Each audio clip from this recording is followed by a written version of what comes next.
जय श्री श्याम दोस्तों, क्या आपने कभी ऐसी माँ की कहानी सुनी है जिसने एक के बाद एक अपनी 6 बेटियों को खो दिया और फिर एक दिन जब वो खाटू धाम जाने के लिए बस का इंतजार कर रही थी तभी एक ईंटों से भरा ट्रक उसके ऊपर आ गिरा। लेकिन जो कुछ भी हुआ वो केवल एक चमत्कार था, एक ऐसा चमत्कार जिसे शब्दों में बयान करना मुश्किल है, लेकिन जिसे सिर्फ महाशक्ति के आशीर्वाद से ही समझा जा सकता है। आज भक्ति वाइब पर सुनिए ललिता जी की वो सच्ची घटना जो सिर्फ एक दुर्घटना नहीं थी बल्कि खाटू श्याम बाबा की कृपा का जीवित प्रमाण थी। ये कहानी है एक माँ की, एक भक्त की और सबसे बढ़कर बाबा श्याम की उस कृपा की जो जीवन और मृत्यु के बीच खड़ी थी। तो चलिए डूब जाते हैं भक्ति की उस गहराई में जहाँ हर आंसू, हर पीड़ा अंत में शांति बन जाती है। दिल्ली की एक सामान्य कॉलोनी में रहने वाली ललिता जी का जीवन दिखने में भले ही साधारण लगता हो, परंतु वास्तव में यह एक ऐसी चमत्कारी यात्रा है जो श्याम बाबा की कृपा और भक्ति की अपार श्रद्धा का साक्षात प्रमाण बन चुकी है।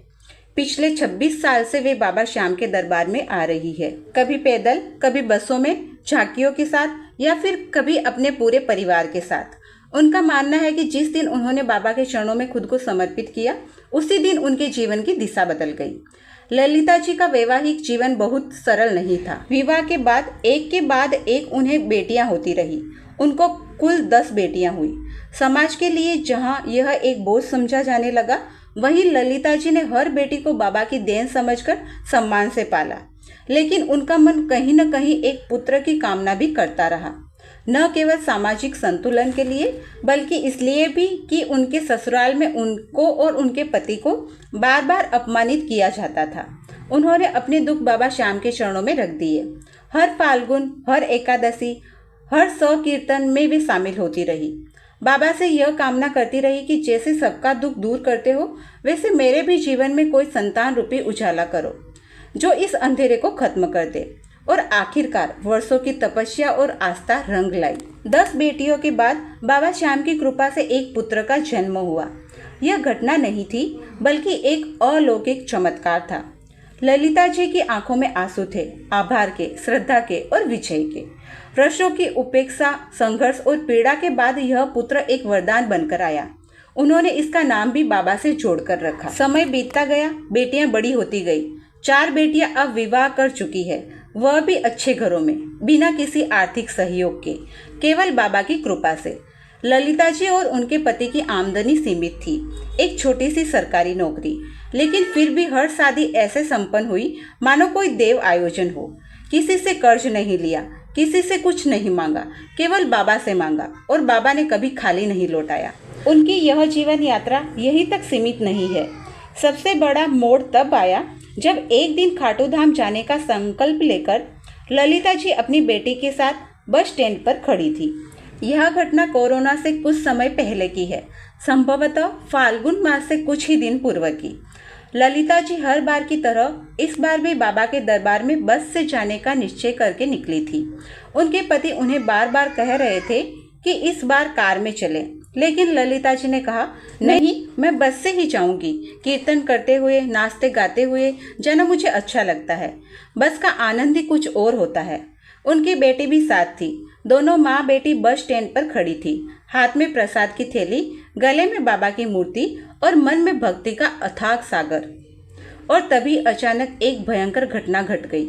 एक भारी ट्रक जो ईंटों से भरा हुआ था अनियंत्रित होकर सीधा उनकी ओर लहराता हुआ आया और पल भर में उनके ऊपर पलट गया। वहां उपस्थित लोग चीख पड़े। सबने सोचा अब कुछ नहीं बचा। इतना भारी ट्रक, वह भी ईंटों से लदा हुआ, सीधा किसी के ऊपर गिर जाए तो जीवित रहना असंभव है। तभी ललिता जी की बेटी चिल्लाई, मेरी माँ ईंटों के नीचे दब गई है। लोग दौड़कर आए और हाथों से ईंट हटाने लगे। किसी को उम्मीद नहीं थी कि वहां कोई जीवित मिलेगा, लेकिन जब ईंटें हटाई गई तो जो दृश्य सामने आया वह रोंगटे खड़े कर देने वाला था।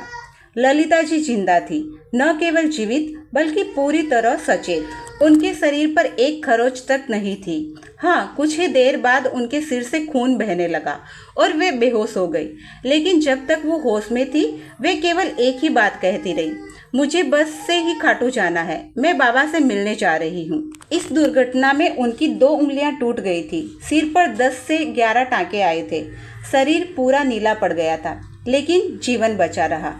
साथ ही वह छोटी सी बाबा की मूर्ति जो उनके गले में थी एकदम सुरक्षित रही। जो अन्य लोग ट्रक के नीचे दबे थे, उनमें से कोई भी नहीं बच सका। कुछ के पैर कट गए, कुछ की रीढ़ की हड्डियां टूट गई, लेकिन ललिता जी को बाबा ने जैसे अपने हाथों से बचा लिया हो। यह कोई सामान्य घटना नहीं थी, यह पूर्णतः चमत्कार था। यही नहीं, जिस दिन यह दुर्घटना हुई उसी दिन आज से कुछ वर्षों बाद उनके बेटे की शादी की तारीख पड़ी 4 दिसंबर। यह कोई संयोग नहीं बल्कि बाबा की योजना थी। उसी तारीख को एक बार उन्होंने जीवन दिया था और अब उसी दिन उनके बेटे का नया जीवन शुरू होने वाला था। दुर्घटना के बाद जब वे ठीक हुई तो उनके जीवन में बाबा की भक्ति और भी अधिक गहराई से समा गई। वही मूर्ति जो उनके साथ दुर्घटना में थी आज भी उनके घर में है। हर सुबह शाम वे उसी मूर्ति को स्नान कराती है, उन्हें भोग लगाती है, घी की जोत जलाती है और बाबा से अपने दिन की शुरुआत करती है। उन्होंने अपने घर में सात्विक भोजन की परंपरा बना दी है। हर थाली पहले बाबा के सामने रखी जाती है। वो कहती है, बाबा को पहले भूख लगती है, फिर हमें।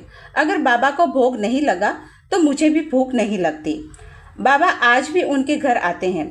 वह कहती है कि जब बाबा आते हैं तो पूरे घर में इत्र की खुशबू फैल जाती है। कई बार ऐसा लगता है जैसे कोई छत पर चल रहा हो, तो दौड़कर ऊपर जाती है, लेकिन कोई नहीं होता, बाबा होते हैं। उन्हें यह भी महसूस होता है कि बाबा मंदिर में जाकर बैठ जाते हैं और कई बार उन्हें यह भी महसूस होता है कि बाबा उन्हें देख रहे हैं, मुस्कुरा रहे हैं और कह रहे हैं, मैं हूँ तेरे साथ। उनकी बेटियां अब देहरादून में रहती है। वे भी बाबा की भक्त है। जब भी दिल्ली आती है सबसे पहले खाटू धाम जाती है। यह एक पीढ़ियों से चलता आ रहा विश्वास है जो कभी टूटा नहीं और जिसे बाबा ने हर बार और गहरा ही किया है। ललिता जी आज भी जिंदा है, एक मिसाल बनकर, जिनकी हर सांस हर शब्द अब बाबा श्याम के नाम में डूबे हुए हैं। जिस मूर्ति ने उन्हें मौत के मुंह से वापस खींचा वो आज भी उनके घर में विराजमान है, जहाँ हर दिन एक माँ, एक भक्त अपने बाबा को प्रेम और श्रद्धा से भोग लगाती है, जोत जलाती है और बस एक ही बात कहती है, बाबा आपका बहुत बहुत धन्यवाद, आप न होते तो मैं भी ना होती। उनका बेटा जो 10 बेटियों के बाद एक चमत्कार की तरह जन्मा, अब उसकी 4 दिसंबर को शादी होने जा रही है और बाबा की कृपा से हर कोना, हर दिल सिर्फ प्रेम और आस्था से भरा है। ऐसी होती है बाबा श्याम की लीला, जहाँ मृत्यु भी हार जाती है और विश्वास जीत जाता है। जय श्री खाटू श्याम। आप भी इस वीडियो को शेयर करें और इस चमत्कार को हर कोने तक पहुंचाइए। भक्ति वाइब पर फिर मिलेंगे एक नई कथा के साथ में। तब तक बाबा की भक्ति में लीन रहिए। आप अपनी कहानी हमें ईमेल में साझा करिए। अगले वीडियो में आपकी कहानी भी सुनाई जा सकती है, इसलिए आप हमें ईमेल जरूर से भेजें। ये कहानी पसंद आई हो तो कहानी को लाइक कर दीजिए और भक्ति वाइब चैनल को सब्सक्राइब जरूर से कर दीजिए। मिलते हैं अगली कहानी में, तब तक के लिए जय श्री श्याम। हारे के सहारे की जय हो।